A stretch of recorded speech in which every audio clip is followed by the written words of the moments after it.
Good morning, dear students. In my last class, we had taken up the branches of psychology and we had discussed the branches in detail. Today, we are going to discuss the themes of research and application. Before I go to these themes, I would like you to understand the meaning of the word research and application. The term research comprises of two words, re plus search. It means to search again. So research is a systematic investigation or activity to gain new knowledge of the already existing facts.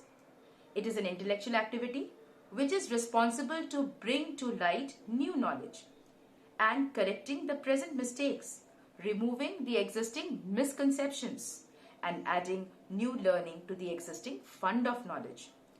The purpose of research is to discover answers to questions through the application of scientific procedure. So what do the psychologists do? The psychologists engage themselves in two activities. One is research in psychology and the other is application of psychology. Now let us take up these themes which provide us direction and guidance to research and application in the discipline of psychology. Theme 1. Psychology, like other sciences, attempts to develop principles of behavior and mental processes. We have already defined psychology formally as a science which studies mental processes, experiences, and behavior. The main concern in research is to understand and explain behavior, mental events, and processes. Just like the scientists, the psychologists also design and conduct experiments and studies under controlled conditions on a variety of psychological phenomena. The basic purpose is to develop general principles about behavior and mental processes. The conclusions which are drawn on the basis of the study apply to everybody and therefore they are universal. The domains of basic psychology include experimental, comparative, physiological, developmental, social, differential, and abnormal psychology. Well, the themes of research in the fields which have been mentioned above, they are different from each other. An experimental psychologist will study the processes of learning, memory, and thinking using experiment as a method of inquiry, whereas the physiological psychologist will examine physiological basis of the behavior. The developmental psychologists, they study the qualitative and quantitative changes in behavior from conception to the end of life. The abnormal psychology will deal with psychological disorders, the reasons for their occurrence, both physiological reasons, psychological reasons, and other reasons as well. So, we have understood that psychology also attempts to develop principles of behavior and mental processes like other sciences. Theme 2. Human behavior is a function of attributes of persons and environment. The word attributes here means characteristics. Behavior is equal to a function of person and environment was given by Kurt Lewin, which means that behavior is the product of a person and his or her environment. Now, we know people differ from each other because of genetic endowments and also because of environment. That means nature and nurture both play a very important role in creating individual differences. The psychological attributes like intelligence, interest, values, aptitudes, and personality characteristics, they are different from one person to another. There was a field which is called differential psychology that focused upon these individual differences, and most of the concepts of differential psychology remains in the form of personality psychology today. The variations in behavior occur not only because of genetic endowments but also because of differences in environmental opportunities which are being provided to people. So psychologists are looking for the explanations of various psychological phenomena based on individual and environment interaction. Theme 3. Human behavior is caused. Most of the psychologists, They believe that human behavior can be explained in terms of causes which are internal to the organization, as you can see from the slide: values, beliefs, attitudes, costs and benefits, emotions, skills, habit, they are internal. And also external conditions such as norms, roles and identity, tastes, institutions, opinion leaders, etc. Psychologists do look for the explanations of behavior. They also realize that simple explanation that X is causing Y is not true, because there is no one cause of human behavior. Human behavior occurs because of multiple number of causes.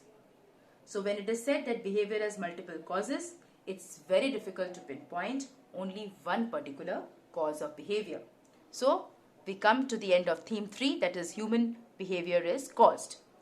Coming to theme 4, understanding of human behavior is culturally constructed. Culture is a collection of customs, beliefs, traditions, values, and culture keeps on evolving or changing over a period of time. There are various opinions which are pertaining to this particular theme.